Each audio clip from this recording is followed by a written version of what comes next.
Negara satu bangsa yang siap maju dan jaya, mengemudi sampai ke masa depan yang cerah insya-Allah. Syukur semoga ganjaran diberikan yang terbaik kepada Bapak Menteri yang kita hormati, Bapak Budi Karya Sumadi, beserta seluruh jajaran panitia yang telah melaksanakan dan menyelenggarakan acara yang penuh berkah ini insyaallah. A'udzu billahi minasyaitonir rajim. Bismillahirrahmanirrahim. Wa idz qala rabbuka lil malaikati inni ja'ilun fil ardi khalifah. Bismillahirrahmanirrahim. Dalam surat Al-Baqarah, Allah yang Maha Kuasa mengisahkan bagaimana ketika Zatnya yang Maha Agung mengabarkan kepada para malaikat bahwasannya Ia telah menciptakan, menjadikan di bumi ini khalifah, pemimpin yang diberi mandat. Kemudian malaikat bertanya, malaikat terkejut. Qalu ataj'alu fiha man yufsidu fiha wa yusfiku ad-dima' wa nahnu nusabbihu bihamdika wa nuqaddisu lak. Ya Allah, apakah Engkau ingin menciptakan pemimpin yang mana mereka berbuat kerusakan dan saling menumpahkan darah, sementara kami, yakni para malaikat, kami menyembahmu, mentasbihmu, mensucikanmu tanpa ada sedikit pun kekurangan.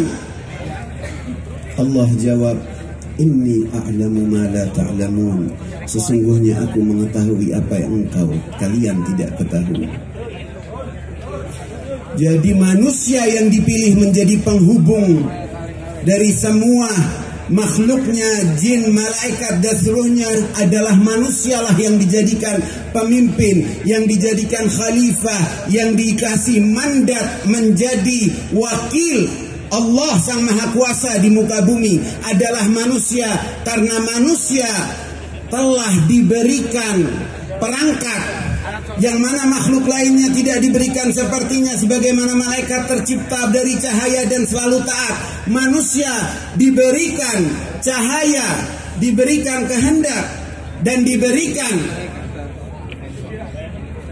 juga kekuatan-kekuatan lainnya, yaitu amarah dan kekuatan syahwat. Tetapi ketika kekuatan itu ditundukkan oleh akal, maka jadilah dia sosok makhluk Allah yang suci, mengungguli seluruh makhluknya para malaikat. Dan Allah sesuai ilmunya mengetahui dan menjadikannya orang-orang itu menjadi para utusannya, yakni anbiya Allah, para nabi dari mulai Adam sampai Muhammad Rasulullah.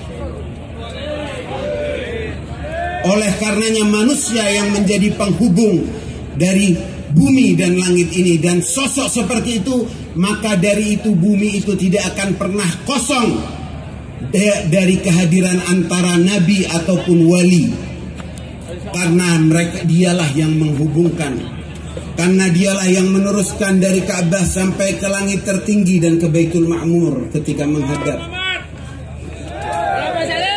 Jadi khalifah itu baik ia duduk di kursi kekuasaan, ataupun ia duduk di taman, ataupun ia sedang dimanapun dia berada, ia adalah wali yang mana Allah mengetahui. Kisahnya itu panjang saudara-saudara sekalian, tapi yang ingin saya sampaikan intinya adalah bahwasannya khalifah itu mandat dari Allah Subhanahu wa taala, dan tidak bergantung pada situasi di mana ia berada, baikkah ia di kekuasaan tertinggi atau dia sedang berada bersama mereka yang paling rendah. Itu adalah khalifah, itu adalah khilafah dari Allah. Jadi mandat dari Sang Maha Kuasa. Kalau kekhalifahan yang dipilih dan diusungkan oleh manusia itu adalah dari terminologi yang kedua, yaitu sebagai pemimpin. Ketika Nabi Allah Ibrahim bersama Namrud yang dia itu sebagai raja dan sebagai penguasa, siapakah yang khalifahnya? Namrudkah atau Nabi Ibrahimkah?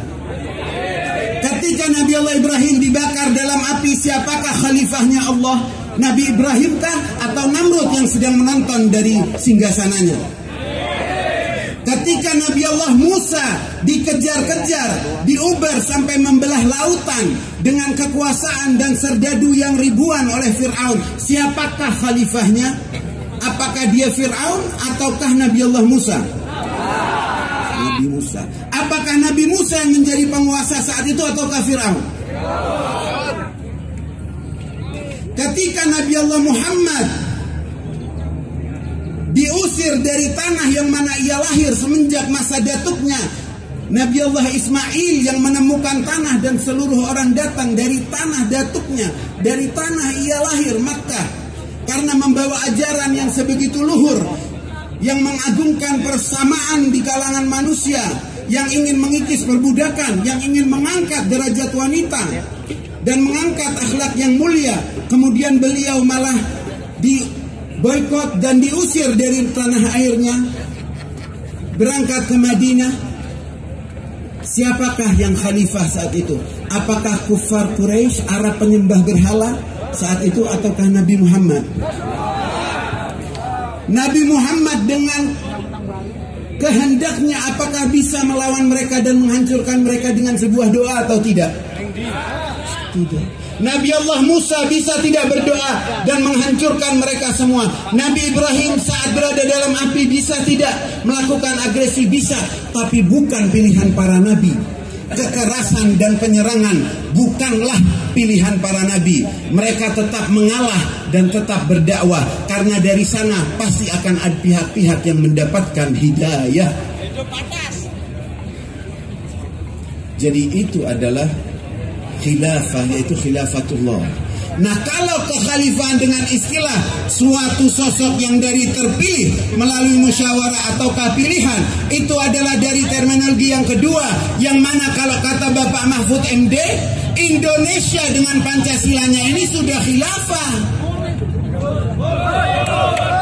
Dengar tidak Bapak Mahfud MD yang ahli syariah dan ahli konstitusi, beliau mengatakan seperti itu benar. Karena jika ada pihak-pihak yang ingin mengusung khilafah, terobsesi dengan khilafah, dan semuanya ingin mengangkat orang yang mereka pilih, kalau pilihan Allah sudah jelas semua.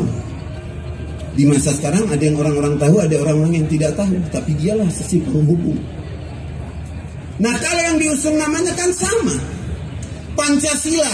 Apakah ada dari sila-sila Pancasila yang bertentangan dengan agama, khususnya agama Islam? Satu ketuhanan yang Maha Esa, Qul huwallahu ahad. Dua kemanusiaan yang adil dan beradab. Persatuan Indonesia, kerakyatan yang dipimpin oleh hikmat kebijaksanaan dalam permusyawaratan perwakilan. 5, keadilan sosial bagi masyarakat Indonesia. 2, persatuan untuk Indonesia. Al-wahdah wa'tasimu bihablillahi jami'an wa la tafarraqu.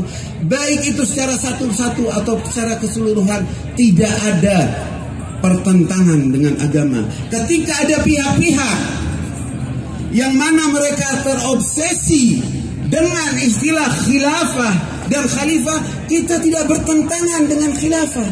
Kita bukan takut pada khilafah, tapi yang kita inginkan adalah khilafah yang sebenarnya, bukan khilafah palsu, karena itu pilihan orang. Karena kalau ada khilafah yang dipilih oleh sebagian orang, sementara sudah ada pemimpin yang dipilih oleh mayoritas rakyatnya, itu adalah jelas. Karenanya kata Bapak Hendro Priyono, mungkin saudara-saudari semua sudah melihat, kalau kekhalifahan bahkan di negara-negara Timur Tengah mereka tidak, baik itu di Afgan, baik itu di Syria, baik itu di Irak, baik itu di kerajaan Arab Teluk, mana yang mengangkat khilafah? Sebagiannya adalah kerajaan, sebagiannya adalah republik. Dan begitu ada masyarakat yang memakai nama-nama indah, khilafah, tauhid, kita muwahhid, kita beriman. Tauhid itu bukan yang tertulis atau tertera dalam bahan. Imanan itu adalah yang berada dalam hati. Itulah keimanan kita. Kedua, akhlak yang mulia itu bukan menghujat atau menuduh orang lain kurang beragama. Akhlak yang mulia adalah kita menilai bagaimana keagamaan kita dan bagaimana kita terhadap sama Allah. Itulah keimanan. Jadi indah hidup. Semoga insya Allah hidup terus. Amin. Dan akan jaya. Jadi Indonesia sudah mempunyai pemimpin yang mana mempunyai khisalur riasah, sifat-sifat kepemimpinan, berhati luas, penyabar, kerja luar biasa untuk rakyatnya. Ini perlu disyukuri, bukan kita mengkufuri. Benar-benar karena dia telah melakukan dan terus berdedikasi, berjanji menjamin hal-hal yang paling penting dan krusial bagi rakyat. Keamanan, apakah negeri ini aman atau tidak sekarang? Pendidikan, apakah ada kartu yang untuk menjunjung dan memperbaiki sistem pendidikan kita dengan KIP atau tidak? Banyak anak-anak sekolah gratis atau tidak? Kesehatan yang sangat penting juga. Apakah BPJS itu berjalan atau tidak? Apakah itu untuk istana dan keluarganya saja ataukah untuk seluruh masyarakat Indonesia? Dia bekerja untuk yang mana rakyat dan negara ini menjadi prioritas. Bukan dirinya, bukan keluarganya, bukan orang-orang dekatnya. Dan mendidik seluruh yang di kabinetnya dan bahkan semua yang di perkantoran untuk mengikuti tawadhu'nya, mengikuti jiwa kepemimpinannya. Lihat Bapak Budi Karya Sumadi tadi duduk di mana? Disediakan kursi, beliau duduk di mana? Duduk biasa. Kalau ada orang lain datang mungkin tidak terlihat, tak tahu yang mana itu menteri. Karena kementeriannya dalam kerja. Nah, udara di udara berjalan, darat berjalan, semua berjalan, tol luar biasa maju, dan semakin hari infrastruktur negeri ini semakin maju. Jadi Bapak Jokowi sudah jelas dan membuktikan kerja yang nyata, yang berhasil, dan yang kita semua rasakan. Benar dia itu kurus, tapi bagai pedang samurai yang bisa menghunus dengan halus. Benar dia itu lemah lembut, tapi bagaikan air yang menghanyutkan. Lihat gak debat semalam? Lihat tidak debat semalam? Top gak? Statement terakhirnya gimana itu? Kalau dia seorang pemimpin yang mau sombong atau yang pride, yang dengan kebanggaan dan memikirkan egonya saja, maukah dia berkata begitu dan malah merangkul Bapak Prabowo? Tali rantai sepeda saya sering putus, Pak. Tali rantai sepeda waktu dulu saya sering putus, tapi tali rantai silaturahmi saya dengan sampean wahai Pak Prabowo tak bisa putus. Itu untuk siapa beliau mengatakan? Berarti tidak ada untuk rakyat karena mementingkan persatuan. Dan terus terang jawaban Pak Prabowo semalam layak diapresiasi karena beliau pun langsung menerima.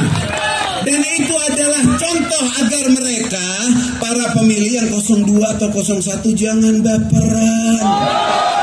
Santai aja. Kalau mereka yang ada pihak-pihak dari luar, dari dalam punya keinginan atau makar, ya silakan, mereka paling masuk di jurang masing-masing. Tapi rakyat, pemilih 01, pemilih 02, santai aja. Yang penting kita doakan, insya Allah yang menang yang menjadi terbaik. Insya Allah rakyat semakin maju. Dengan kemudian lagu kemesraan